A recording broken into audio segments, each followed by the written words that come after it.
Hey, everybody, welcome to the Jim Masters Show, entertainment lifestyle variety talk show series.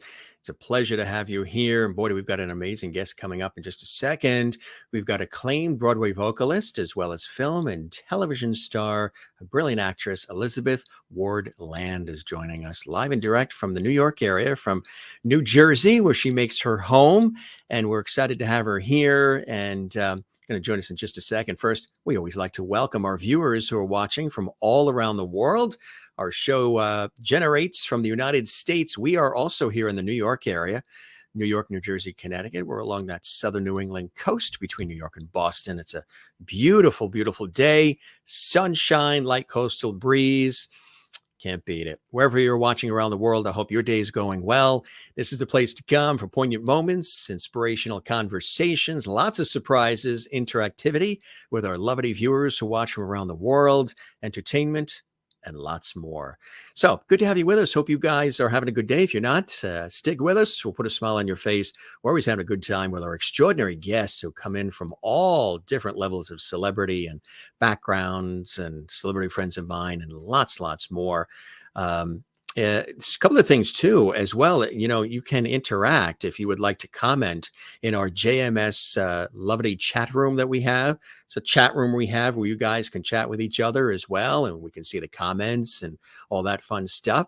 Well, feel free to do that when you subscribe to our YouTube channel, which is the channel you're watching right now, which also houses, I can't believe this, we're almost at 800 episodes of this series we've done in 2 years. Somewhere around 740 plus, I think, is where we're at now, if not more, maybe 750. I got to spend a day just to count up the episodes we've done. Amazing amount of shows, episodes, content for all of you and you and you and you watching around the world. So thanks for all the great messages too that you sprinkle our way on Instagram and Twitter and Facebook. I'm at Jim Masters TV and all those great places, social media platforms, and also right here on our YouTube channel. If you enjoy this episode, leave a comment on the channel right underneath this episode. Give it a thumbs up, and that helps us grow and continue to expand, and share all these amazing episodes that we have for all of you. So hope you're doing well. Again, wherever you're watching around the world, thanks for joining us right here on the Jim Masters Show live series. And again, you can also binge watch all of the great episodes we have. They're all here just for you. Amazing guest joining us, Elizabeth Ward Land, again, acclaimed Broadway vocalist, film and television actress extraordinaire. She's been in some of your favorite Broadway and off-Broadway productions, as well as TV shows and more. She's got a varied show business career that encompasses musicals and plays, concerts, voiceovers, commercials, film and television.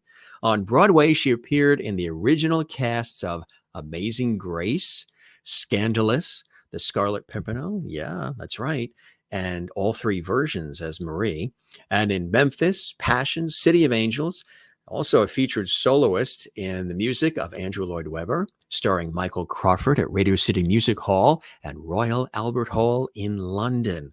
Off-Broadway, her credits are extensive as well, include The Bedwetter, Southern Comfort, Curvy Widow, The Green Heart, Hello Again, and Chess.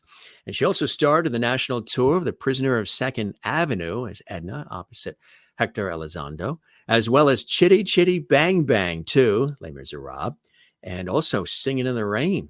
She starred as Mother Superior in the pre-Broadway tryout of Sister Act at the Pasadena Playhouse and Alliance Theater in Atlanta. Her film and television credits include Young Adult, Boy Meets Girl, The Good Fight, Elementary, High Maintenance, Madam Secretary, Boardwalk Empire, The Big O. This is just a few, folks. The Blacklist, Law and Order, SVU.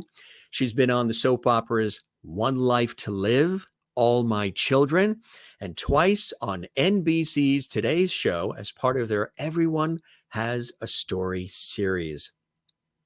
She also has solo shows that have been performed at the Wilson Center, Long Beach Cabaret Series, soloist with the Long Beach Pops, Kodo Candlelight Series, Hollywood Revisited, and the Salon Series with Michael Feinstein at the Mark Taper Forum. Elizabeth was honored to be chosen as Barbara Streisand's stand-in for her. Did you hear what I just said? Let's pause right there. Barbra Streisand's stand-in for her 2006 concert tour. Her acclaimed debut CD, First Harvest, is available through LML Music. And Elizabeth received a Bachelor of Arts degree in drama from the University of the Pacific and a Master's of Fine Arts in acting from the University of California in Davis. She has a brand new CD out called Still Within the Sound of My Voice. And it pays homage and it pays tribute to the incomparable Linda Ronstadt. Yes, the Songs of Linda Ronstadt, beautifully done by the incredible Elizabeth. And matter of fact, there's the back. You can take a look close. You can see the back of the actual album. Look at the songs that she is doing and interpreting, Elizabeth. Incomparable. I had an opportunity to hear the CD and preview the CD. And let me tell you, gang, you're going to want this in your collection. It is something that you're going to listen to over and over. Get a couple of copies because you'll probably wear it out. You probably download, I'm sure, as well. And again, she's just extraordinary. She's tackled just about every part of the industry, and she has done it with vim and vigor and style and grace, and she absolutely loves what she does. And this is from young adult. Look at that great expression. We'll find out what she was thinking there. And Law and Order SVU, I mean, Special Victims Unit, of course. And as you guys know, I was also on an episode or two of Law and Order as well. And it's really cool. They film it down at Chelsea Piers there in Manhattan.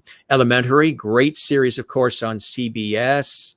As I mentioned, Boy Meets Girl. These are just some of the things that she's been involved in. We've got so many photos, so many great things to tell you about her extraordinary career, who is who and what is what, as again, the incomparable Elizabeth Ward Land lands right here on the Jim Master Show Live. We're so awesome, so excited to have her here, and she is so awesome. So put your hands together as we welcome our illustrious guest to another incredible episode of the Jim Master Show Live. Here she is, coming to us from beautiful New Jersey along the East Coast, Elizabeth Ward Land. Elizabeth, welcome to the Jim Master Show Live. How are you? Oh my gosh, I'm nearly in tears at my intro. I feel like I'm on This Is My Life. Yeah. Well, you're an actress. Let's see some of the tears. Oh my gosh, that was beautiful. Thank you. I'm thrilled to be here. Thank you. The pleasure's all mine. And what I think is really cool is you've been a fan of our series, and you said that here I am talking about your work, and it's all spectacular. I mean, as I said, you've touched so many different areas of our industries, but you said you were also following me, which I think is kind of cool. I've been stalking you for a while. Yeah. I don't know. I always like to see who you're going to have on, and you have a cool style. So I appreciate I'm a lovety. I'm a new one, but a lovety. Oh, hey, new or seasoned, whatever it is, just being a lovety on the Jim Master Show Live is really cool. And the viewers are already saying she's a lovety. Now, you know, as we always say on the show, Elizabeth, there are Grammys and Oscars, there's Emmys, Tellys, Peabodys, Tonys. But when you get designated with being a lovety on the Jim Master Show Live, are your feet tingling right now? That's what all the guests say. They are. No, I am thrilled, and I will probably put it in my bio or in my link tree. I am a lovety on the Jim Master Show Live. I'm honored. I can feel it. So thank you. I tell you, it's a real pleasure to have you here. How have you been? You know, it's been a little crazy the last couple of years. We've all had to adjust and pivot and be flexible and be creative. And we've also had this time, as you know, we were chatting, we were having a great conversation before we went live on the air about how it's been a time of great reflection too, where we have had a momentary pause in our lives, as things have paused in the way that they did, to look at our lives and assess the things we've done already in our careers and with our lives, even personally as well as professionally, but also the things we want to do going forward. And I keep saying, I hope we, come out of this kinder, more resilient, more empathetic, collaborative, less divisive, more loving, lovety, very important. For you, what are some of the things Elizabeth has learned about herself during the course of these really profound few years that we've experienced? Oh, what an interesting question. What did I learn about myself? Um, I will tell you, I did learn that I still wanted to be in show business, that I still wanted to create in that way. I missed it, and um, I wasn't surprised that I missed it. But show business is hard. I mean, being an actor is hard. I have times of great uh, great, a lot of energy around it, and then at times of just nothing. So this was similar, especially early pandemic, to just being unemployed, because I've had many times pockets of time in my life where I'm not employed. But then it just went on and on and on, and then the isolation. So I also learned that I need to collaborate with other people, that I want to be with people. Yes. I, my husband and I have always really liked also our private time and just being, we're very happy at home, but we definitely were like ready to have some outside stimulus. We just like, you run out of stories. He's an actor too, He's as an well, actor too. right? Yeah. So he's in the industry. He realizes, the blood, sweat, and tears, and all the time, and stamina, and resilience, and sometimes you need those times to pull the shades down and just be with each other and relax, have a cup of coffee on a Sunday, and just take a walk in the park and just enjoy each other's company. And as I said, we're used to having times where we both may not have a job right now, so we're just home. And that's what it felt like early pandemic. But then it just went into, then into the year two. And then those of us who do the majority of my work, on stage, we were just waiting for that to come back. And the singing, it made me sad not to be able to sing with people. And we weren't supposed to sing around anybody. I wasn't supposed to have any of my private students even in my home. And then I do a bit of teaching at AMDA also, and we were in a mask. And so then you're trying to teach people how to sing and act at the same time, and you can't see them. So there were all these things of like how much I need to be in the room and be with people. So I think I learned that about myself. I also learned that I need to learn how to make many more vegetarian dishes. Like I got so sick of what we could cook. Were you baking a lot of sourdough bread like everybody else? I was not a sourdough person. You weren't on that train. No, I was not on that train. I'm a knitter.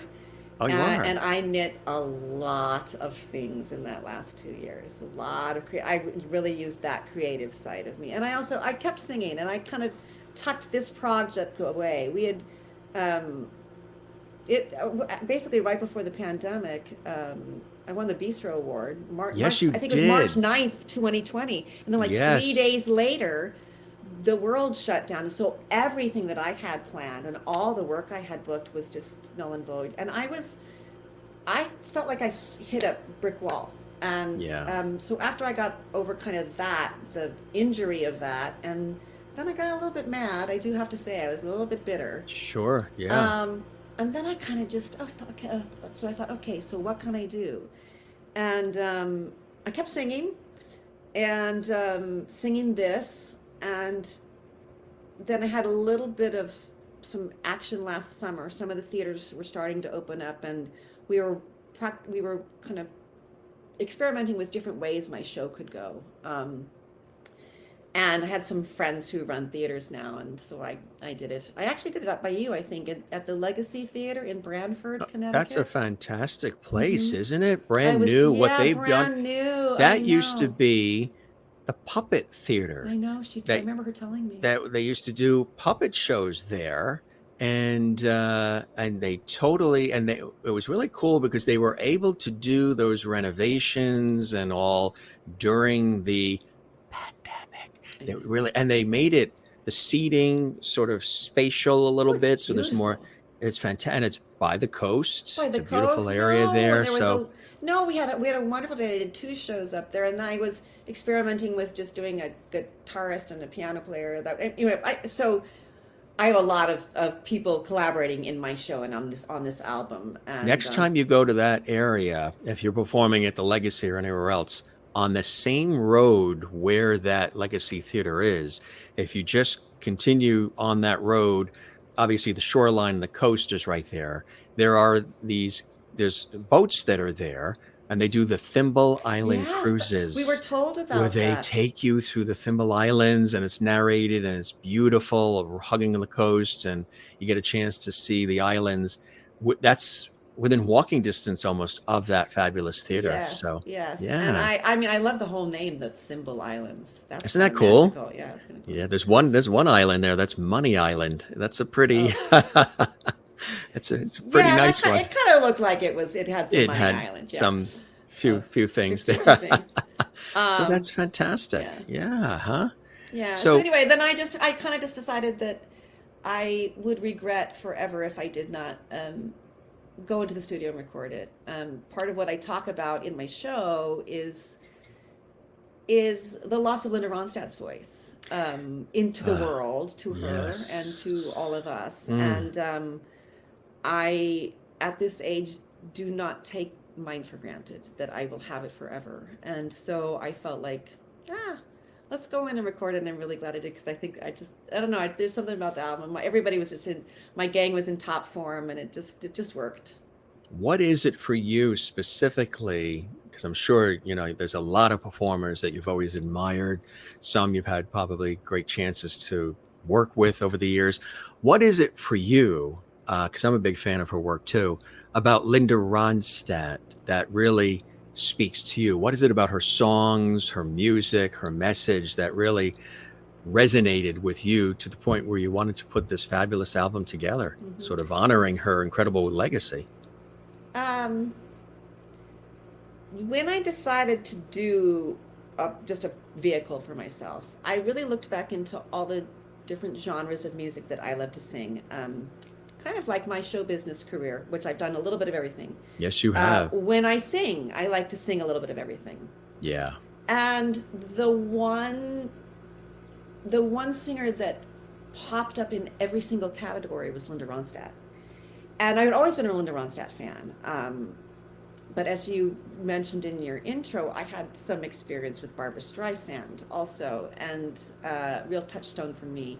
So I didn't know kind of who it was going to be, but it really became clear that it was Linda. And as I delve into her voice, her career, her love of singing harmony, which is one of the finest things I ever get to do, is sing with other people. Yeah.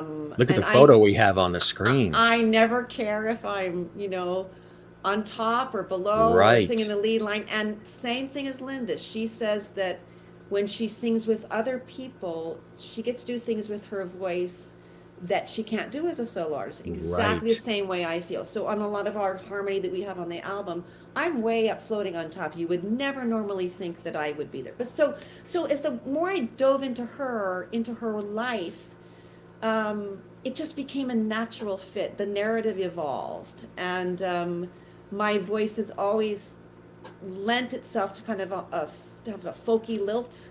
The kind of country came easily for me, and she also, Linda, sang in every genre, and yes, kind of just didn't blink an eye about it. Just as I have, you want me to do, it's a voiceover day, or it's a TV day, or I'm going to be on stage, or I'm going to be doing a concert, or I just, out of necessity, I became versatile, and I like doing it all. So she just had a lot of emotional fit for me too. So that was a connection made. Yeah. Did you see that incredible photo that we sort of dug up there? Wasn't that cool? Take a look at that, huh? Yes. Oh, you really you dove into my we did our research. File. Yeah. So that's Catherine Porter and Joel Waggoner, who are two of my really dearest friends, and also harmony lovers and spectacular singers. And when I decided to do this project, I just thought, well, I'm going to think big. Mm-hmm. They can always say no. Yes. And so I really asked the universe and everything to help me with it, and everybody said yes. And so the harmonies It's incredible, huh? is woven in and out of our CD, just as Linda always had it in her world. You know, she always had Yeah. the greatest band. Don Henley and Glenn Frey were her backup band. I mean, they become the Eagles. I mean, Yes. and so you always have that kind of wall of sound with her, and I don't know. It just ended up being, she ended up being my girl, and And I think in that photo, she's on the top for everybody watching. That's Linda Ronstadt at the top, and then mhm. Dolly Parton as well. And And Emmylou Harris. isn't that incredible? Yeah. Yeah, great, great, great people. So what was it like putting the album together? I mean, that alone is quite a process, and it took some time and blood, sweat, and tears. What was that process like for you? And congratulations on it. It is really epic. I mean, Oh, you listen to thank it you. once and you're hooked, and you want to listen to it again. Oh, Yeah. that's music to my ears. You know, everyone was available. We recorded it in December when Omicron was raging, and I booked a couple days in the studio. I booked it at Yellow Sound Lab, which is Michael Kreuter's studio, and I had a spectacular sound engineer, a gentleman named Matthias Winters, and he just instantly got me. He, from the very first phrases I sang, he knew exactly kind of how to handle me, how to talk to me. We recorded, you know, you'd go in, you get all the instruments down first. And interestingly, we had to change a couple of the arrangements for the album proper because if you weren't sitting and watching the show, you kind of wouldn't know what we were doing. So we were really, the guys were really sight reading those tunes, and we had, you know, we were scrambling to the last minute getting the arrangements done, but everybody just did it. And then I went in the next day and recorded some of my vocals, and Joel and Catherine joined me. And then over the course of the next couple of months, Matthias and I just back and forth fixed it. You know, a little bit of magic, but the magic was Yeah. already in, and that was nice. And then I had my package design was from Doug Haverty in Art and Soul Design in LA, and he had done my debut album. And if you put those two side by side, they have history with he's just a genius. He was also Linda Ronstadt, huge Linda Ronstadt fan, so he was so excited to do this project, and I think he did just a gorgeous job with that cover and all of the artwork of Absolutely. it. So Yeah. yeah, And on the back, I mean, look at the songs. How did you oh, decide? That's so hard because usually, there's like 60 songs that you want all on it, and you got to bring it down to like, 11, 12, 13 or whatever to have it fit on everything. it was That's one so of the hard. hardest parts is the narrowing down. How did you master narrowing it down and knowing what to Oh, it was so pick? hard. It was so hard. This is really the songs from the show, and a lot of them came because of how they fit into what stories we wanted to tell. But there were many, many songs that we tried to fit in that we just didn't have. We didn't have the place for, Yeah. and already had made arrangements for them, and tried to make them work. But we just couldn't. But I actually have 21 songs on this album because I have two very big medleys where we try to just hit some of her biggest hits. And I mean, the hits just kept coming. I feel like I gave a whole short shrift to some of the stuff in the early 90s that she did, some of the Mad Love, that whole era for her. I couldn't do it. Yeah. Just the volume of material was really overwhelming. She really just paved the way in every single category. And we forget we didn't have really female rock stars yet. She was one of the Right. first ones that was like a headliner. She started out fronting for the Doors and bands like that, Jackson Brown. But by the end, she was the draw, and she had a tenacity and a frankness about her, a kind of a soberness, a I don't know, just fascinating woman, and great singer, just fearless voice, would try anything. And she got Absolutely. told no a lot. They did Yeah. not think she should do any of her the Mexican albums, and those three, all those three albums win Grammys. They told her she was crazy when she wanted to do the Nelson Riddle catalog. She did 3 spectacular albums with those two, also sold very well, and introduced an entire new generation to the Great American Songbook. So I don't know. I don't think her significance can really be overstated. Have you had a chance to meet her? Oh, we're trying. If anybody out there knows her and can get her my album, I'd appreciate it. We have, I just sent it out to what we think might be a possible contact. I sent it out yesterday. I'd love to get it to her.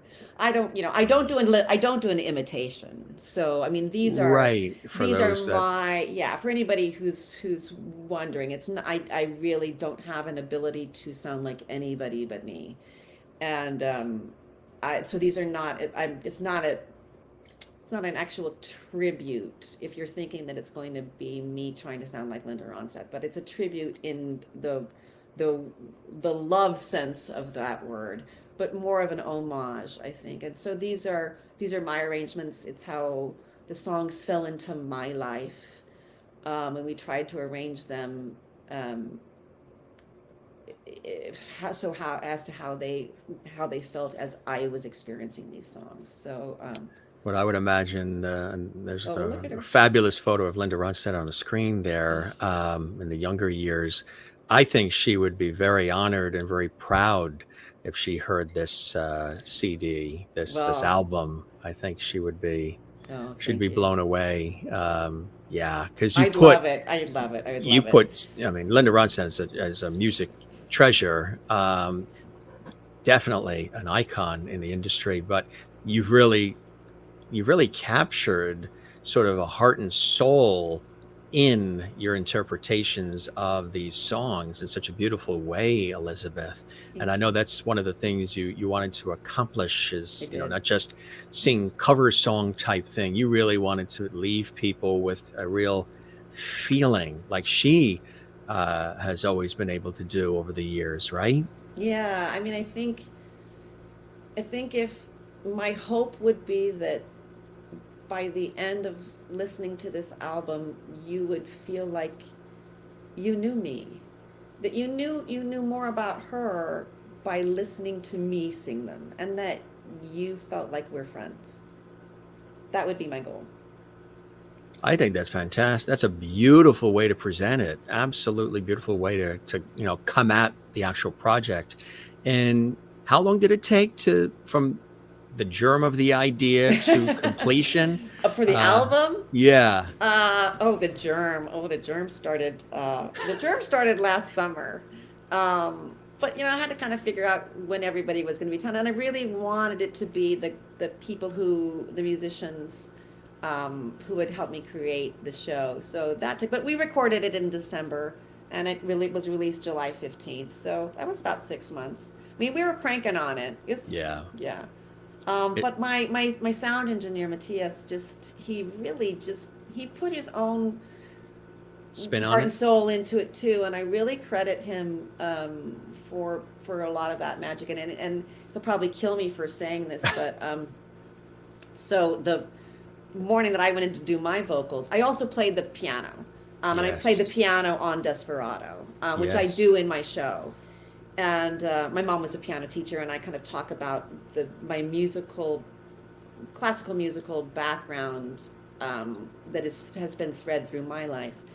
Anyway, so I played the piano on Desperado. So I went in, and it was like 9:30 in the morning, and I laid down Desperado, and then I stood up and did the vocals. And it's just me and Matthias in the studio, and I finished, and he was at the console, and he was sobbing. And he was embarrassed and kind of taken aback and mortified, I only knew him a little bit. What a beautiful moment. But I said, "Oh, you don't know. You just have given me the biggest boost of confidence and the biggest gift that's what I want everybody to feel. Like I knew that I had it in me that day." Right. And I just stood at the microphone and I just started cranking out some vocals. And sometimes you get lucky. As I said, it's not lost on me. I do not take this voice for granted. I need to remind myself as I, make sure I take care of it. But you just How never do you know. take care of it? What are some things? Well. Do you drink a lot of water? I drink a lot of water. I try to limit my alcohol consumption when I'm really really singing. I will tell you that I do partake of some cannabis products in a way by smoking them, which I probably shouldn't do, but it also may give my voice these colors. I don't know. Does it relax and calm you too? It just makes me feel creative. So I try to not carry the shame about it. But I mainly, if I'm really doing a lot of singing, I stay in shape. I think that's the key to why I can still sing. Is Fitness. I've never stopped singing. And the physicality of singing is a muscle. And you just forget how much it takes and how much of your body you involve when you sing hard. And so I just haven't stopped. And I think that's why I can still kind of sound like I always have. I'm lucky. I think I'm really lucky.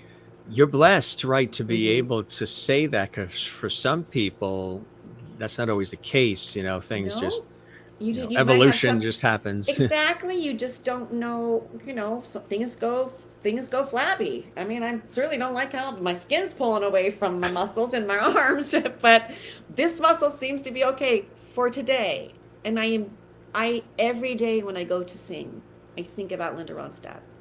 Yeah. And I think, what would it feel like if the thing that had been my biggest defining factor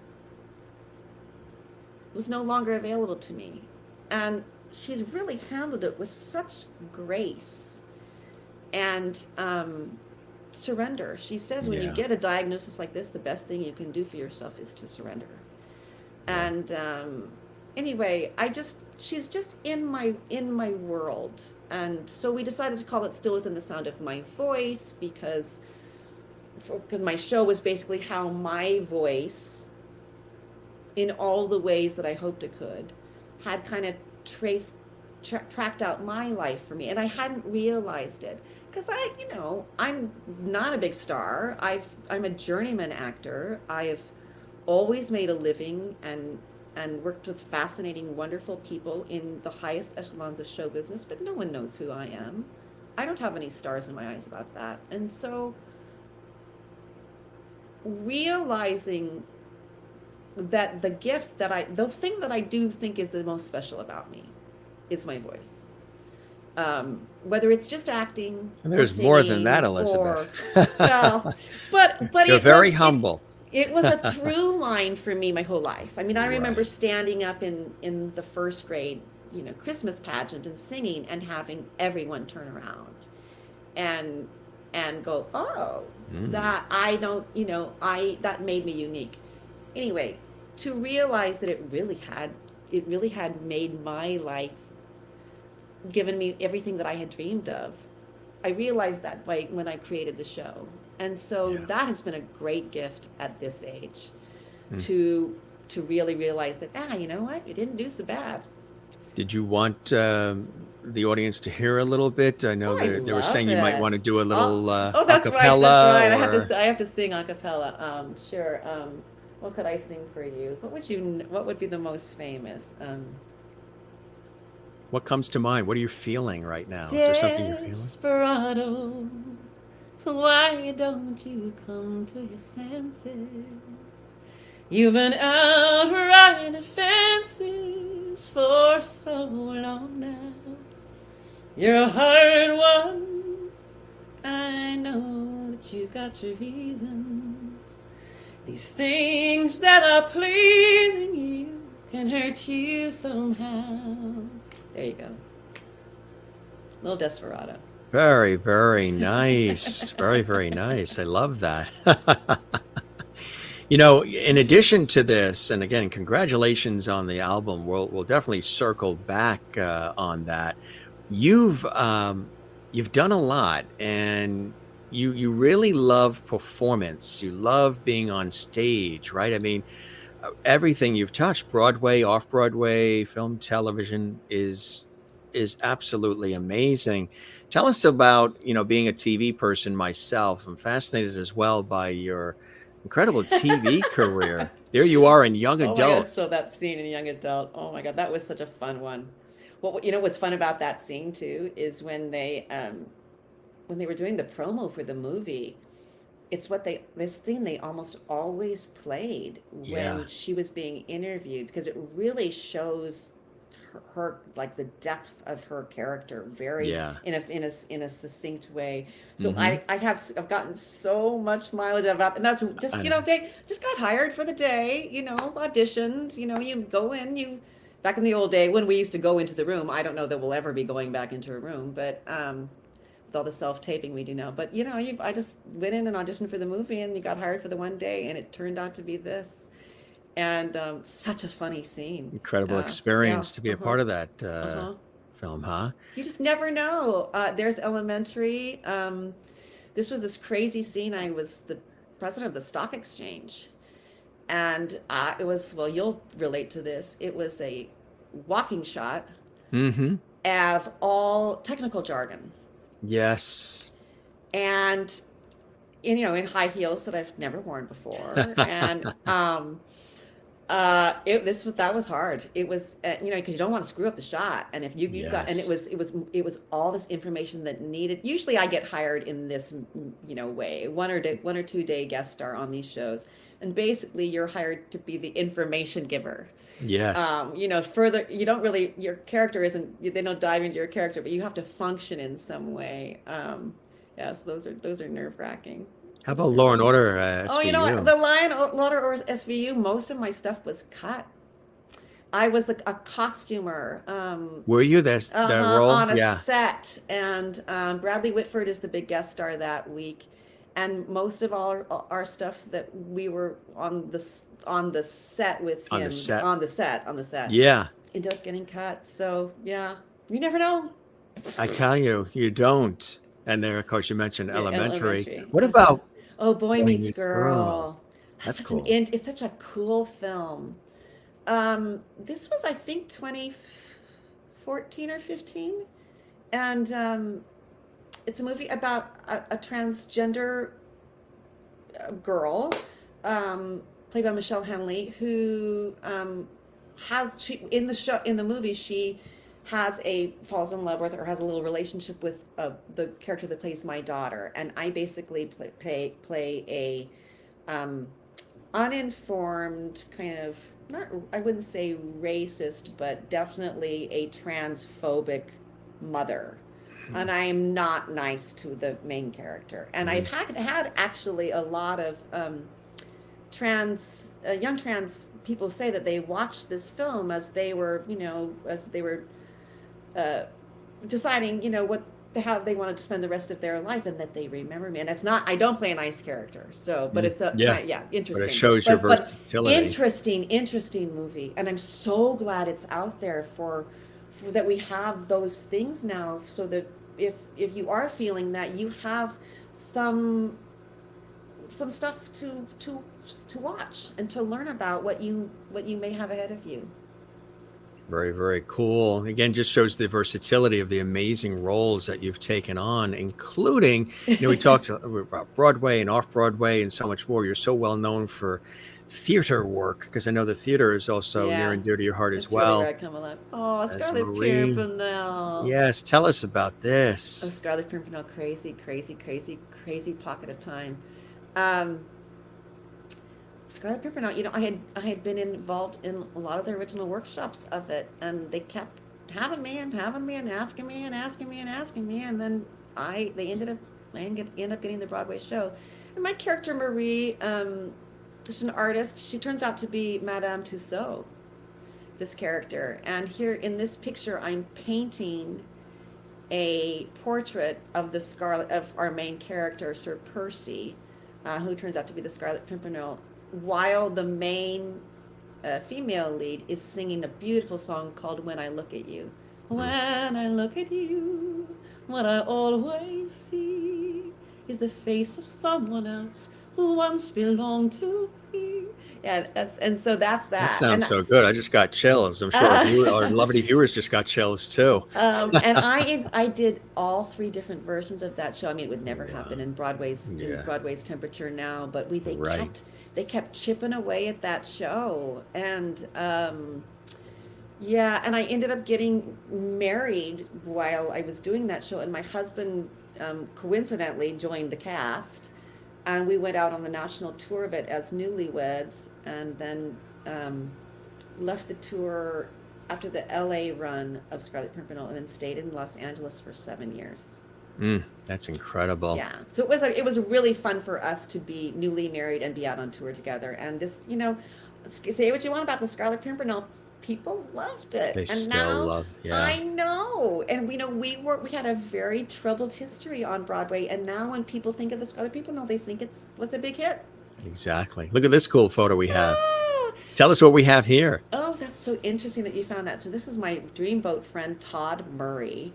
But I actually think this is a photo shoot. So this is with Amy Peets and Michelle Duffy, 2 dear, dear friends of mine, who I also sang in a harmony group with. And this was a group that we were basing on a real sister group called the Boswell Sisters. And I had done an out-of-town tryout of a musical called The Boswell Sisters at the Old Globe in San Diego with Amy Peets and Michelle Duffy. And that's very soon after the run of that show, and we tried to kind of keep that music alive, and we did a photo shoot one day in hopes that we would do an album. And it was like 1930s music, and they were a sister group, and their voices would weave in and out. They were kind of precursors to the Andrews sisters. So that's a photo shoot. Now, that's my friend Todd Murray, who's a spectacular singer too, but he had this car. I think her name, I can't remember her name. Oh, what was the name of that car? He called her something. Elsie, I think was the car. And we posed on that car, and he's acting as our driver, but he's actually a great singer also, Todd Murray. Chitty Chitty Bang Bang. Oh, Chitty Chitty Bang Bang. That was fun. I think that's 2008 or 9, and that's the great George Dvorsky who's picking me up and thrusting me in the air. George is a very tall and strong man, and most of the choreography by the wonderful Joanne Hunter was him tossing me around like a rag doll. Yeah. This is a very dysfunctional couple, and this is during their love duet called Choo Choo Face. Wow. She was a fun character, also very evil, hated children, very vain. I have often worn a crown on my head. This is one of the many crowns that I have worn. Anna and the King and I too. King Wow. Oh, my favorite. That's one of my favorite roles ever. That was at Musical Theater West, and that's when I lived out in Los Angeles, and one of my favorite theaters to work out there. And that was a dream role. That's incredible. Yeah, you hail originally from Denver? I'm from Denver. I grew up in Denver.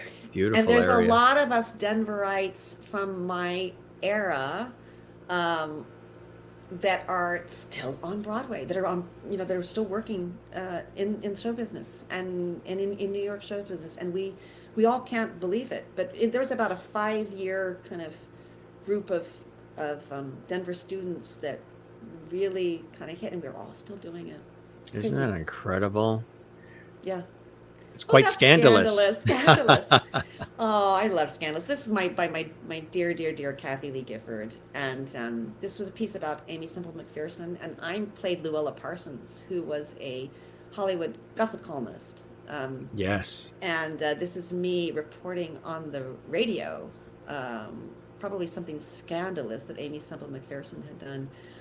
But I fell in love with Kathy Lee. And this was a great cast. We were in a preview period during Hurricane Sandy when they shut down New York, and we were all having to try to get in and out.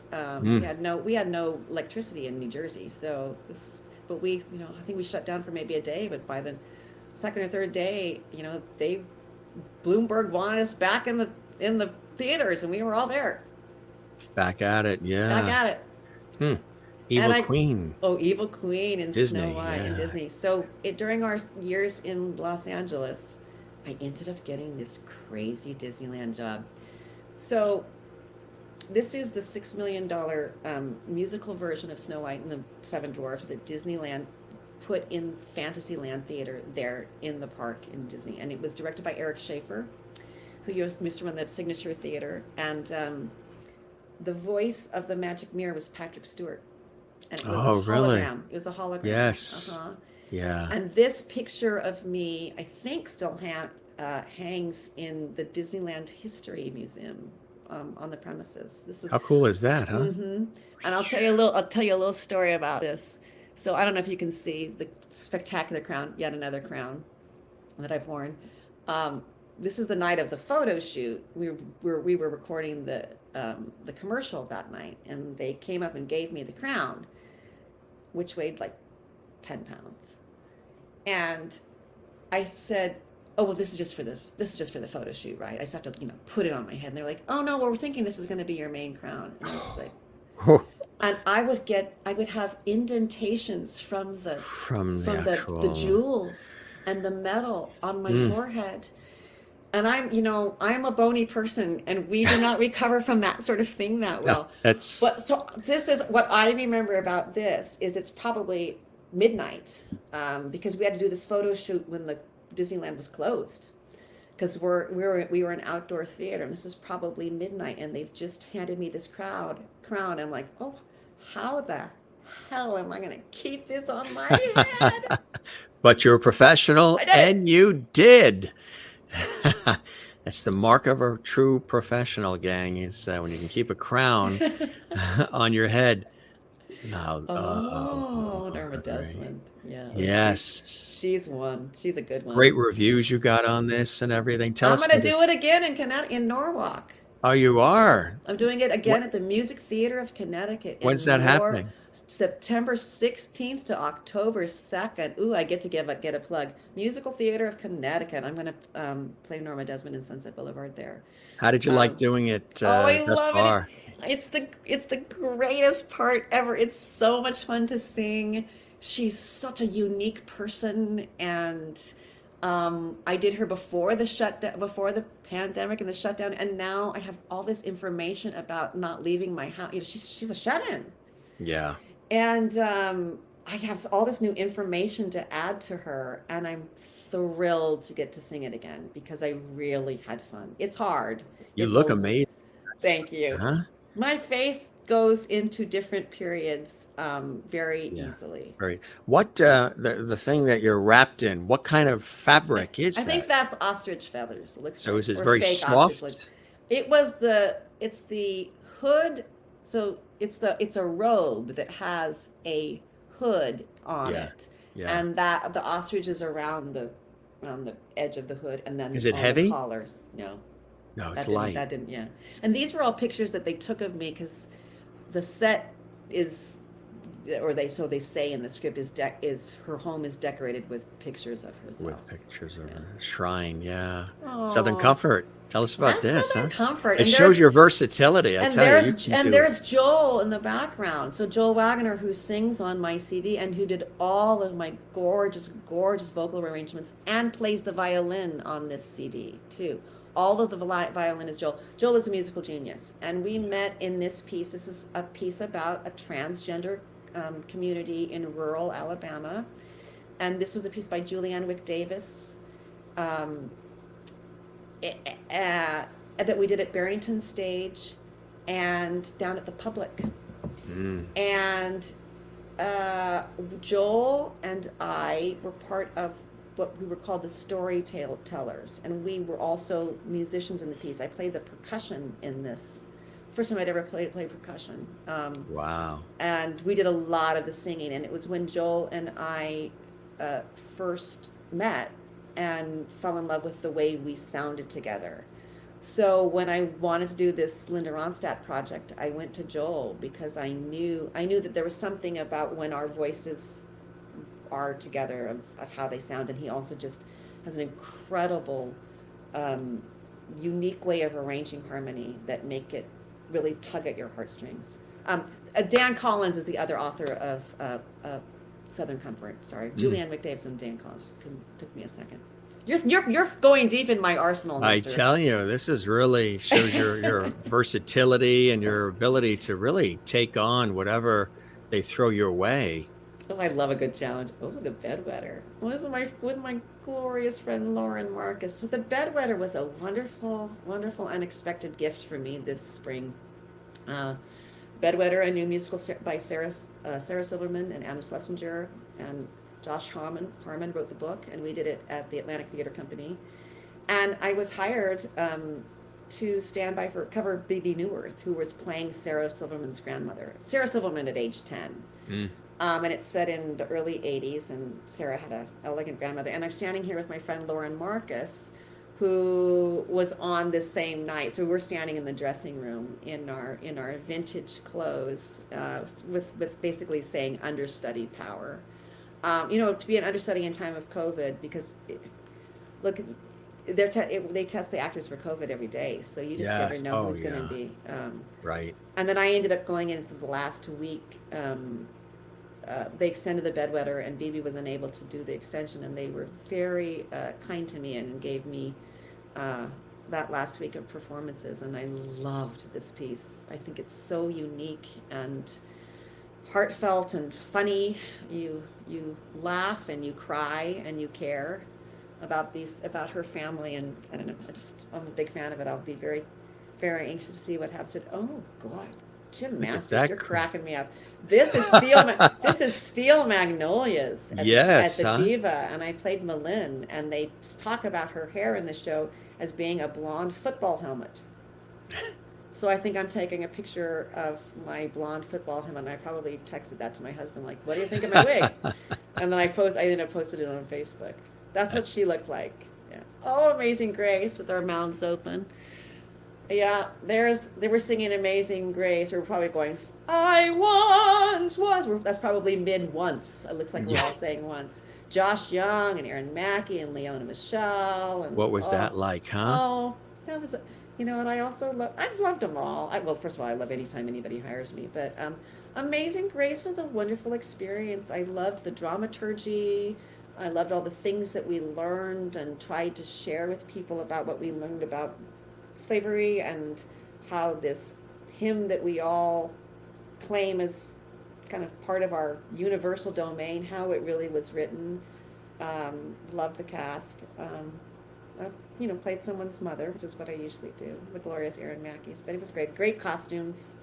We went out of town with that one for 4 months, and then brought it in, and it was the summer of Hamilton, and anyway, that one didn't last very long. But they're all, you tuck them all away. Oh, there's Southern Comfort again. So here's Southern Comfort at the Public. Oh, by now I'm not dyeing my hair. You can see that. So that is funny. Yeah, well, I was born with red hair, and I grew up with red hair, strawberry blonde hair, and it's suddenly wasn't so red anymore, and amazing how that happens. And I couldn't keep up with it anymore, and I get asked about it all the time, and my stock answer is I just was ready to see who I was going to become rather than who I had been.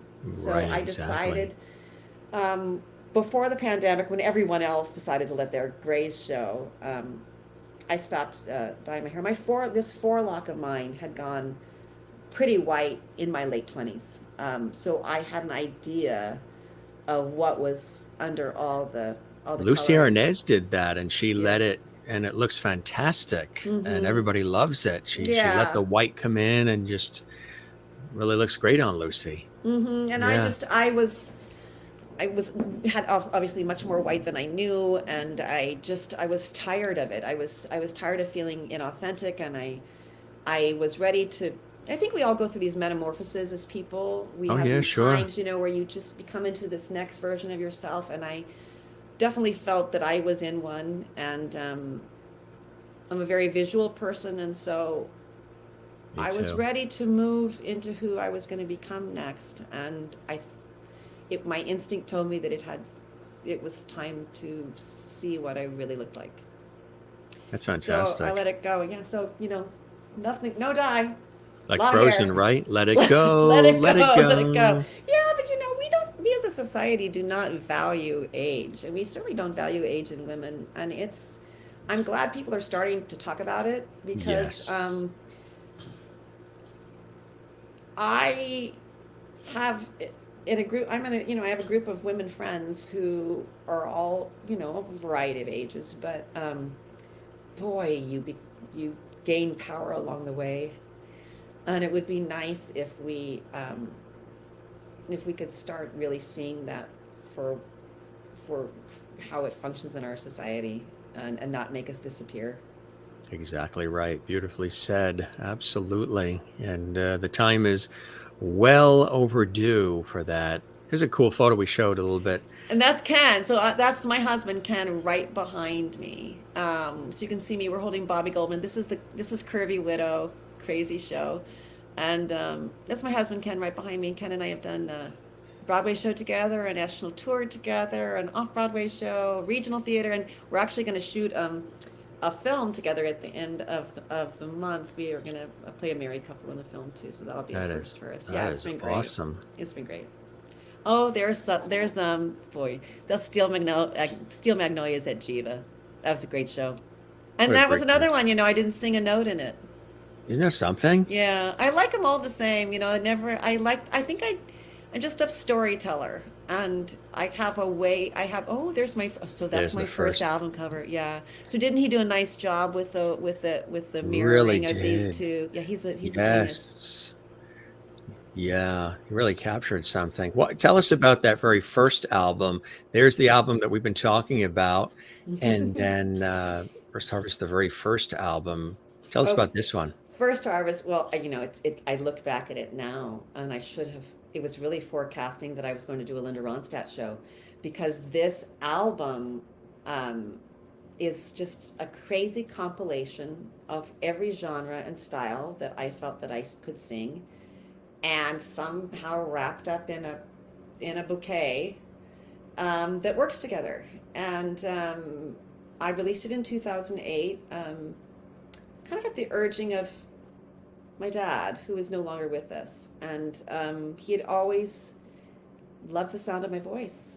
And he kept bugging me. He's like, he would say, honey, why don't you make a record? So I finally went into the studio and did it. And I was really glad I did, because my release date for that album is the day my father died.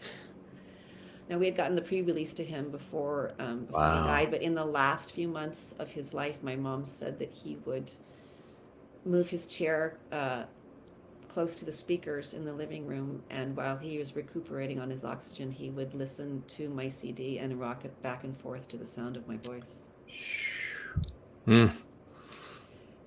So I dedicate this this current album to him, because I do talk about him in my show, and he was one of the early ones who told me, you don't sing like anyone, and don't try to sound like anyone. Just have the sound of your, oh, that's awesome. Yeah, I come from a gang of kids. There were 5 of us.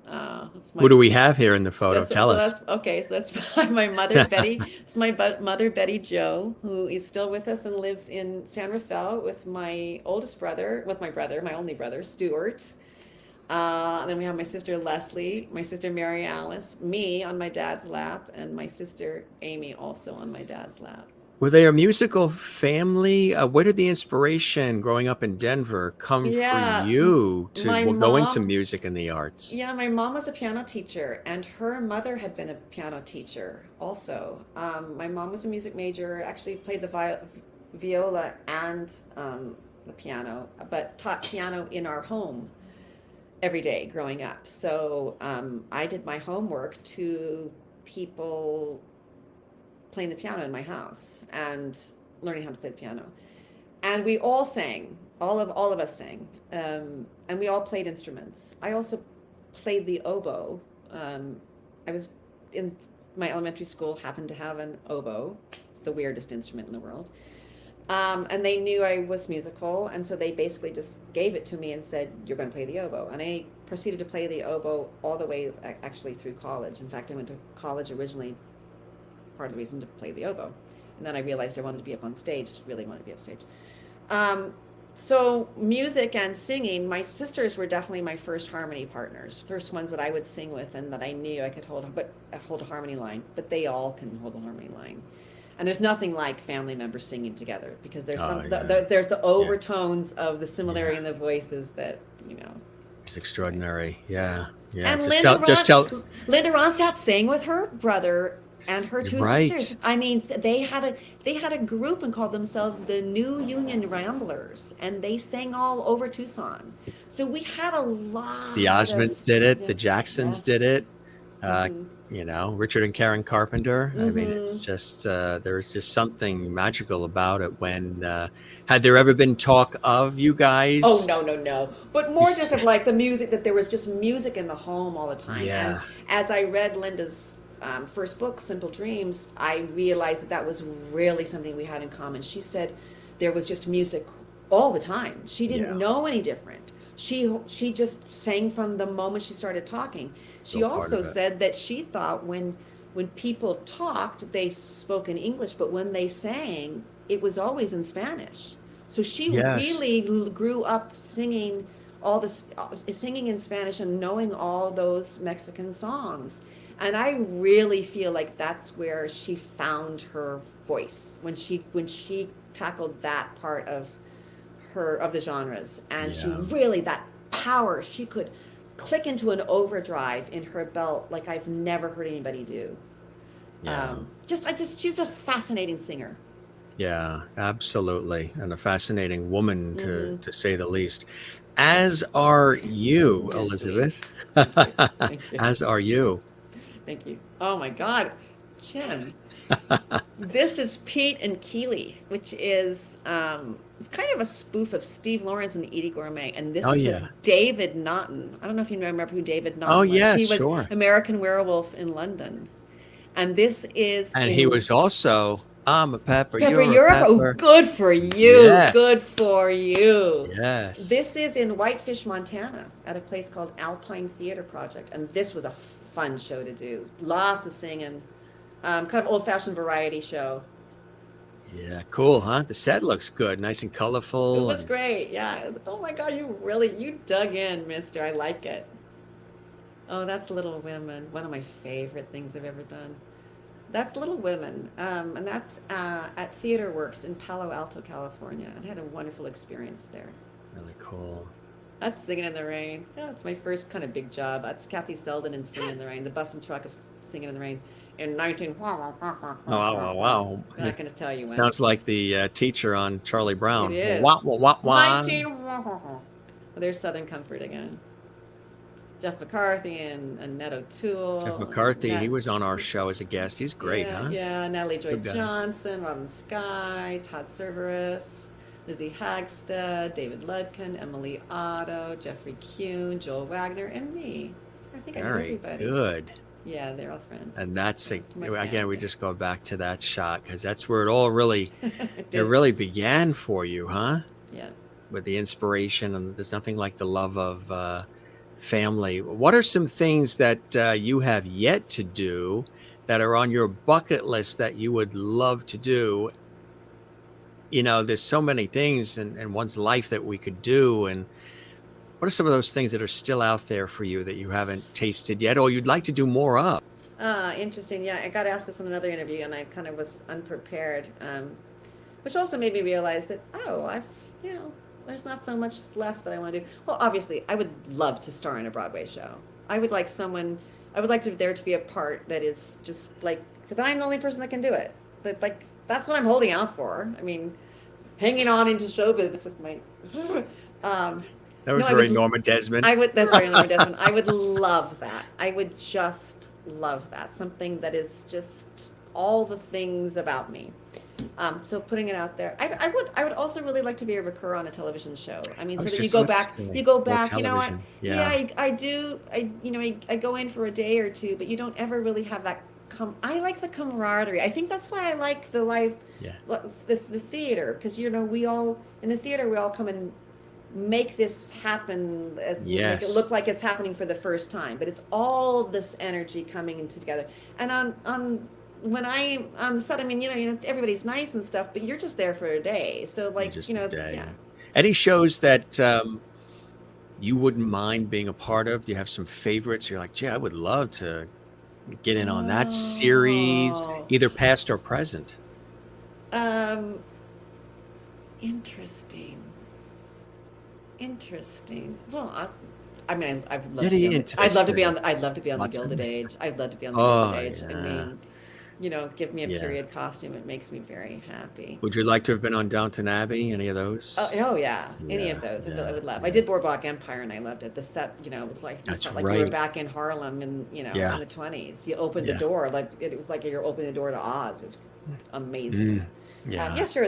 That would be really funny. But What about a I'd sitcom? like to go, but well, I've never done one. I mean, Yeah. I Do you think like it was- comedy? I do like comedy, and The Bedwetter was really funny, and it was a good reminder for me of that muscle, without the use of my voice, because Yeah. it really wasn't about me singing.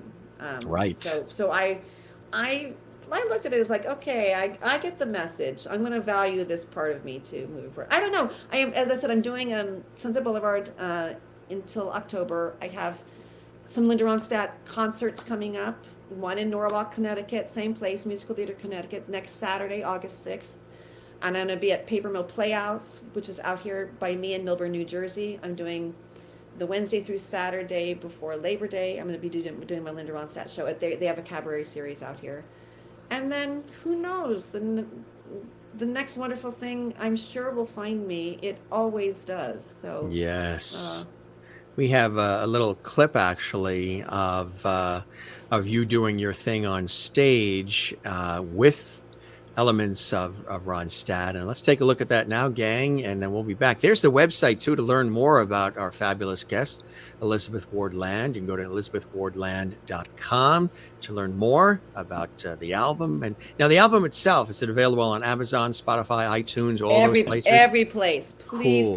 please. And if you do go on... And they can download, You right? can. I would love the download. Of course, I'd love the download. But you can also stream. But I'd love the download.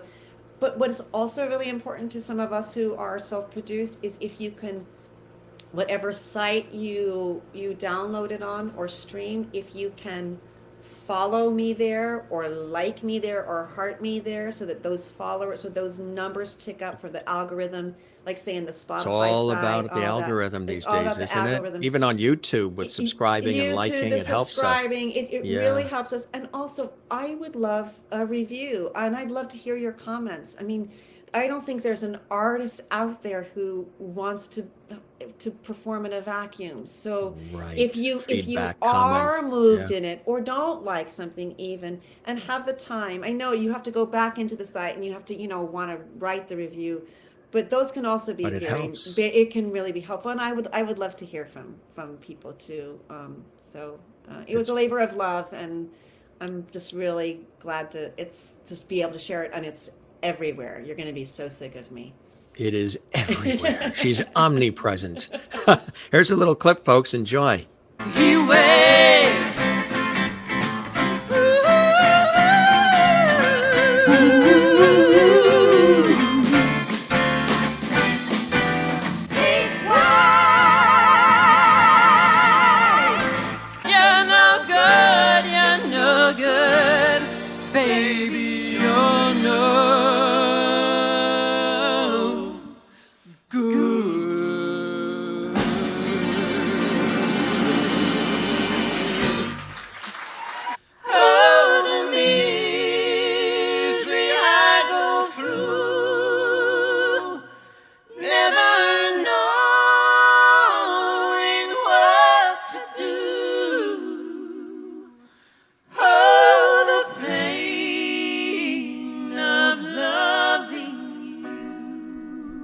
Quiero que vivas sola para mí y que tú vayas por donde yo voy para que mi alma sea no más de ti. Bésame con freno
I'm gonna take away this hurting inside.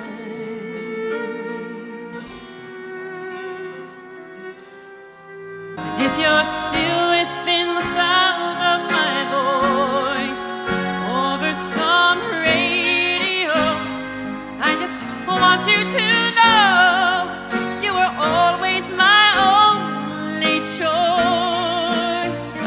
And wherever you go, that I still love you. If you're still within the sound of my voice, still within the sound of my voice, when will I be loved?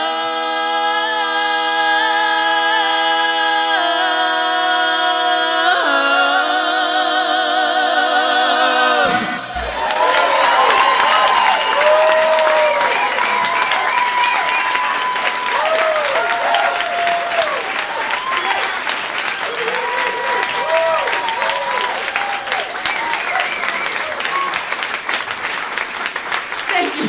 Aren't they incredible? Very nice, huh? Gives you chills, I tell you. That's really fantastic. And I just love the way you interpret it. You know, these are her songs, but you make them your own in your own way. And that's not always easy to do while you're still paying homage to the original. But you have this uncanny way to be able to sort of make them your own, which is fantastic. You love Thank doing. you. I do. And I had a lot of help. You know, I had a great arranger and who would listen to the story that I wanted to tell, and would then kind of put it in their hands. It's a painstaking but also very cool collaborative process as you try to find these arrangements. And some we just didn't know what to do, because some of her tunes are so iconic, and the sound of them, and so you either feel like you need to do them that way, or you need to really change it. Like Blue Bayou. So, it's really iconic opening with that doom, doom, doom, doom, doom, doom, all that. And so, and then that calypso feel in it. So we decided to place that song in the era when I was out on Les Mis, my first really big tour, and the kind of the loneliness of road life and all of that. And so that's how the arrangement came up, because we decided to really switch it. We changed the time signature. We changed, and they're a more theatrical arrangement. Some of the arrangements we had to specifically tailor for the album, because we felt that to someone who wasn't watching the show, that it would be confusing as to what was happening. So we also had to do a little bit of that. But yeah. That is really, really cool. Like I said, I think she would be honored and blessed by hearing this album, knowing that you even took the time to pay tribute. Something else I mentioned earlier at the start of the show, to be a stand-in for Barbra Streisand. Not too shabby. What was that like? Well, I'm sure you're pressed for time, but it was that was a very, very interesting job. And I'll just try to do the cliff notes. It was in 2006 and 2007 tour, and I was living in Los Angeles at the time, and the gentleman that mounted my company of Les Mis when I did it is a man named Richard J. Alexander, who directs. Oh, he's incredible, isn't he? Who directs Barbara's tours. And you talk to him. I'd love to have him as a guest too. Oh, it's okay. amazing, his stories. Oh my God! I mean, it's worked with everybody, and we had stayed friendly throughout the years, and he just out of the blue called me and said, "Would you want to come do this kind of odd job? We're assembling her tour. We have a sound studio in Hollywood Reserve. We're having all of the musicians out. We've built the set that's going to look like her touring set, and we're working on what song she's going to sing. And she is going to be in and out So some days Barbara will sing, some days you will sing, some days, but we're going to keep working the whole time. And he knew that I loved Barbra Streisand, and I knew every song that she had ever sung through, because we had been friendly about Barbara. And I said no. I said no to the job because I was scared. This is true story. That makes sense. We all do that. I said we no. all do that. Yeah. It sounded too weird to me. And I didn't know really what I would do. And I also, don't we all suffer from a little bit of imposter syndrome? I was like, I really don't want to sing in front of Barbra Streisand, because what if Barbara says, I don't like her voice? Then my life will be over. So I said no. I also had some things going up. I was getting ready to star in Sister Act, which is a whole other world, another story. But I said no. Not too shabby there either. And my husband was kind of listening to the conversation, and he came and he said, what was that about? And I told him, and he said, I never really tell you what to do. He said, but you have to call him back. He said, right on this one, yes. You will regret this for the rest of your life. So I did it, and it was great. They had hired all the musicians, and there was a music team out there. And, some of my day, I would just be singing with this 72-piece orchestra, singing every famous song that I had ever heard her sing. And there was the big Jumbotron, and so some days I'd walk down, and, like if she was going to be, they thought she would be singing Where or When coming down the stairway, I would practice it, what are we going to, with this orchestra? So it was great. And I got to meet her the very first day. She walked into rehearsal, and I was singing. They had put together Carefully Taught with Children Will Listen. And they were seeing how that worked. And so I was singing through the arrangement, and in walks Barbra Streisand. So the very first day I had to sing in front of Barbra Streisand. And I lived. So, and I just for 2 weeks, I was this close from Barbra Streisand as she sang to us and practiced. So she also had hired 4 opera singers, the group Il Divo. Oh yeah, sure. Yeah. And they were going to sing Evergreen in all of their languages with her, and The Music of the Night and Somewhere in harmony with her. So a lot of what I also did was get them ready for Barbara. And she had a George Bush impersonator. This was when George Bush was still president. Oh, the guy. I think I know who it was. He was incredibly good. And he came on, and she sang Happy Days Are Here Again. They did that duet. So I did some coaching, helping of him, like being Barbara for that. So it was just a crazy, wonderful job. And on my last day of the job, I guess I shouldn't probably say this, but the sound guy gave me a stack of CDs of me singing with Barbra Streisand's orchestra. Wow. And that was also a big impetus for me to go into the recording studio. It was like, I was in good voice. I was like, so that my first CD came very soon after that job. So that was it pivotal. It changed me as a singer. It changed me as a singer, because I really owned my styles, I say. And it was just a big confidence boost in my late. It was in my late 40s, and it was a big confidence boost, and it kind of really changed my singing, and I really stopped trying to just be generic, because I had to be I've had a versatile, and I've covered a lot of people on Broadway too, and so I could kind of acclimate my voice to do a whole bunch of different things, and I kind of just did what was needed. So it kind of came in handy when I needed it too. So isn't that incredible? You know who also is fabulous, is she was a guest on our show, is her sister, Rosalind Kine. Yeah. Incredible person as well, huh? Yeah.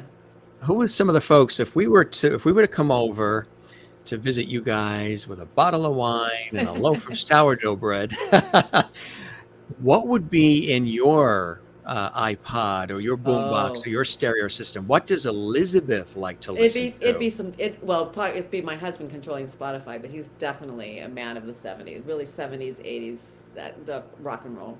A lot of Eagles. There'd be some Linda Ronstadt. There'd be some Whitney Houston. Yeah. There'd be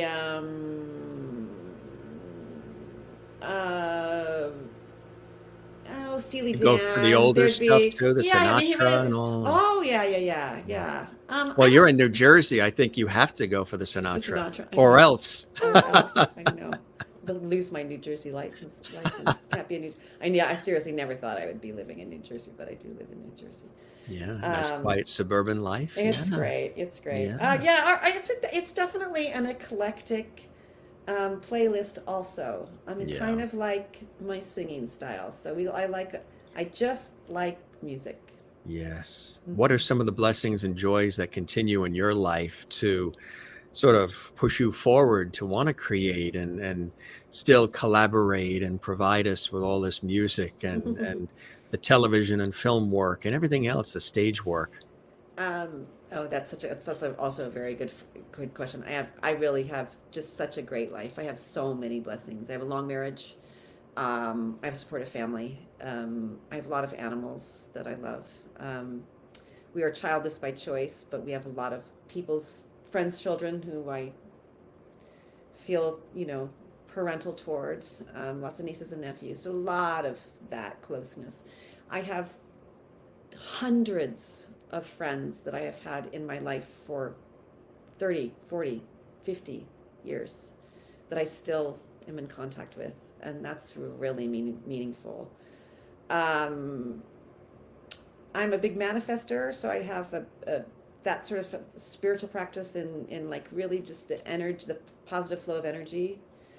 I have a group of people that I kind of guide with that, which has really become a kind of a side hobby for me. I have crafts that I love. I just told you I'm a big knitter. I'm good with anything textiles. So I have, and I enjoy my home. I like to decorate. It's a lot of ways to be creative, but I will say that I still like to work because I like passing some of my stories on, but also learning from them, learning from the young kids too, and hearing who they are and their reality and what it's like for them. So I like still being in it, and I'm sure that will change. I feel more alive than ever. I Mhm. don't know why. I don't Just know why I had, as I told you, I had, some crawling out of a cocoon that had been tightly wrapped. And once I got out, I really felt like, really a new, um, wealth of experience that's just waiting for me. So I'm just going to keep going as long as I have the energy for it. It's a lot, the live performing and the maintenance of it. It's very stressful. Oh yeah, isn't it? So how do you balance that with some of these things you just described? Do you go into nature? Do you try to balance it out with other? Some quiet, yeah. Yeah, Lots of yeah, exercise, lots of quiet.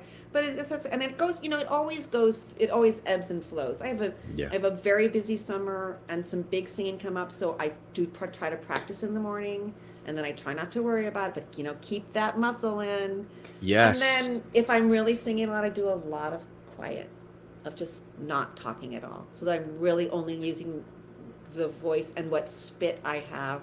It's a lot about the spit too. It's not to be discounted. The spit factor. A lot of spit takes. Well, when you're singing 13 songs on stage, Yes, you have to have you that you saliva. you do lose your saliva. So Yes. the spit. Yeah, Dry mouth, not a good thing. yeah, and on that, yes. Why don't we The close out on dry mouth? always leave them wanting more.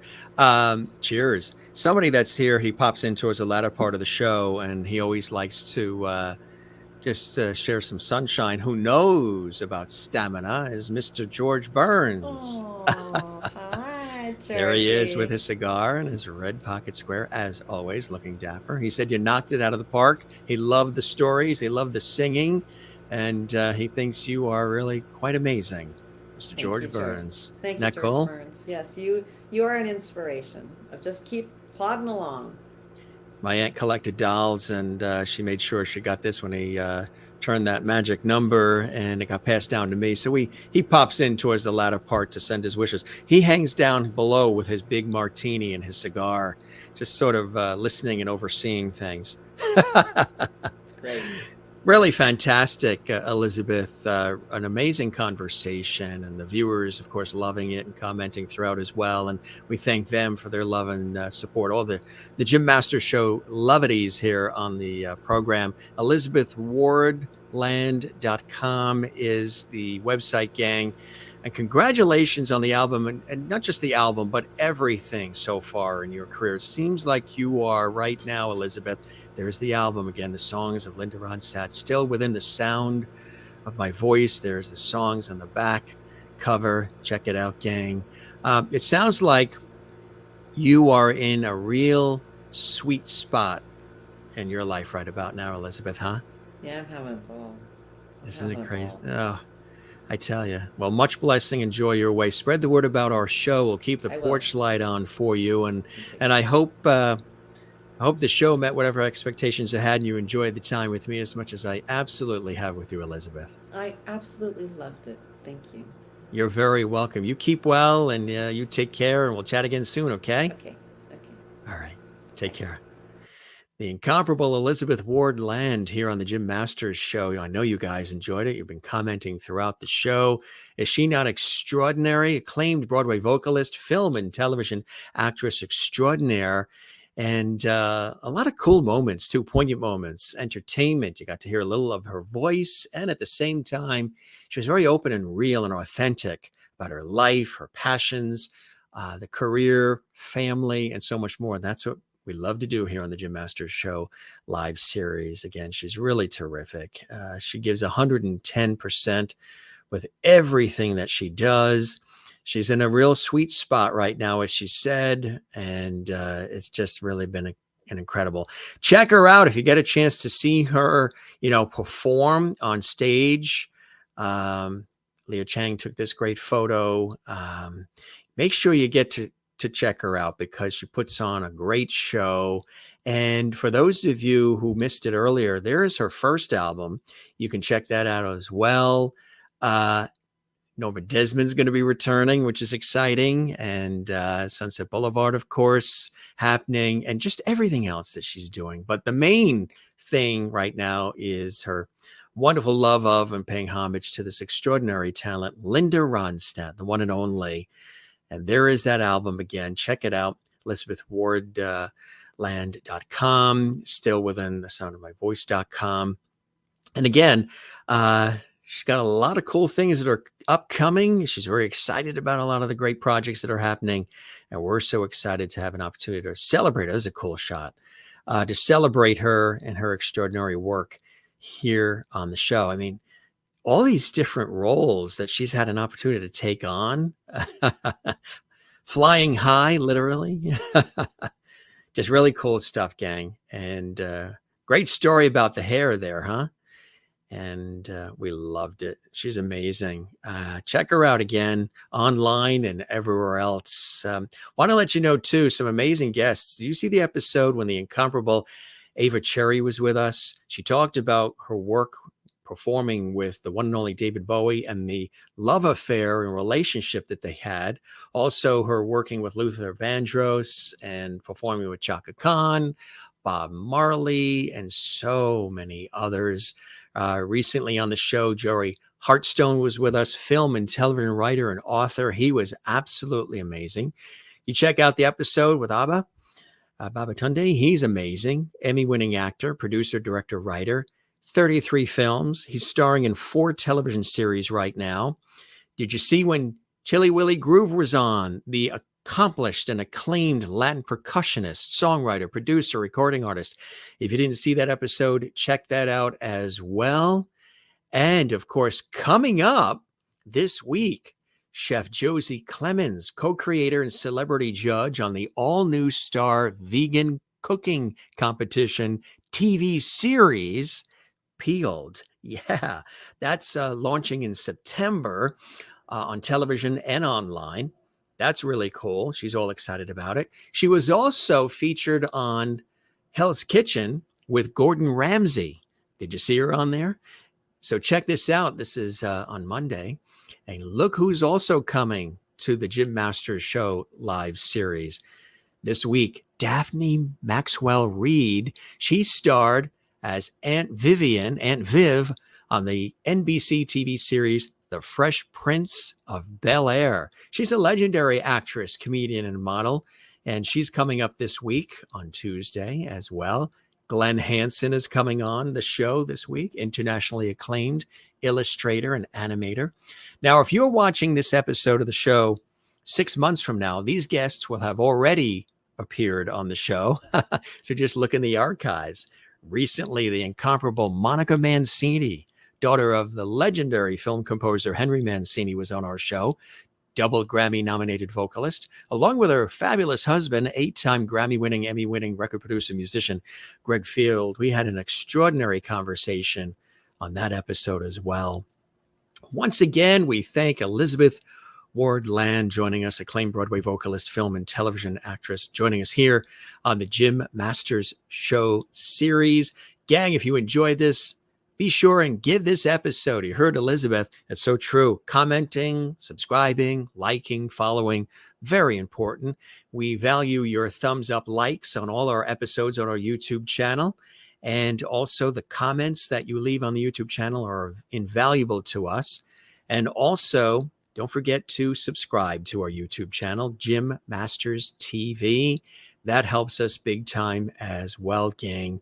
And share the lovity. Share these links to all these episodes of the Jim Masters Show series, Entertainment Lifestyle Variety Talk Show series, on your social media and everywhere else. That helps us, and we really appreciate that. Thanks for watching. Thanks for the comments. Thanks for the lovity, and much more content coming your way.